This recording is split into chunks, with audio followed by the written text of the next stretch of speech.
Welcome. In this short tutorial, I'll be showing you how to add initial fields in PandaDoc. All right. And in this video, I'm going to show you how to allocate those fields for these recipients right here that is in my list. Okay. For example, at the very bottom, we have 3 signature fields. Okay. This one is for Mr. Dropbox. This one is for Mr. MoneyYT.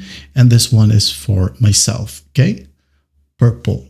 Now, what I'm going to do is just go ahead over to the plus sign and add in initials. Okay. Just drag and drop like so. Again, drag and drop. Drag and drop.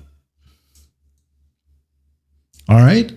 Once that's done, again, just click on initials. As you can see here, all of it is for MoneyYT. So what I'm going to do is just select the person who needs to fill this out. Okay. Just click on it or click on the drop down right here. And then as you can see, Mr. Dropbox will sign this particular signature. So he's the one who's going to be signing this initial as well. Number 2, it's correct. Number 3 is myself. And that is it.